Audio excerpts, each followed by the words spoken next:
Tomato నిలువ పచ్చడి ఎలా చేయాలో ఇప్పుడు చూద్దాం. కొంచెం దోరగా ఉన్న టమాటోస్ తీసి ఇలా కడిగి ఆరబెట్టుకోవాలి. తర్వాత చిన్న చిన్న పీసెస్ కట్ చేసుకొని పక్కన పెట్టుకోవాలి. ఇలా చిన్న చిన్న పీసెస్ పక్కన పెట్టుకున్న తర్వాత ఒక జార్లో చింతపండు, మెంతులు, జీలకర్ర వేసుకొని మిక్సీ పట్టి పక్కన పెట్టుకోవాలి. గ్యాప్లో టమాటోస్ బాయిల్ చేసుకోవాలి. పచ్చిమిర్చి, పోపుకి తగినంత ఎండుమిర్చి, కరివేపాకు, వెల్లుల్లి పక్కన పెట్టుకోవాలి. తర్వాత ఇలా పేస్ట్ చేసుకున్న టమాటో ప్యూరీలో మనం ముందుగా చేసి పెట్టుకున్న చింతపండు, కారం, వెల్లుల్లి, మెంతులు, ఆవాల పౌడర్ మొత్తం మిక్స్ చేసి పెట్టుకోవాలి. ఇలా మిక్స్ చేసింది టమాటో ప్యూరీలో మంచిగా మిక్స్ చేయాలి.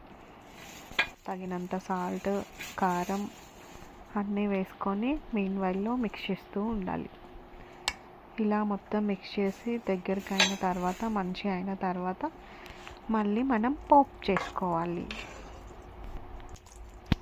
ఇలా మొత్తం చేసుకున్న తర్వాత పోపు చేస్తే తగినంత వెల్లుల్లి, జీలకర్ర, ఆవాలు, కరివేపాకు, ఎండుమిర్చి, వేరుశనగ పప్పు, కొంచెం పసుపు, ఇలా మనం నార్మల్గా తాలింపు ఎలా పెడతామో అలా తాలింపు వేసుకోవాలి. ఇలా మంచిగా తాలింపు వేగిన తర్వాత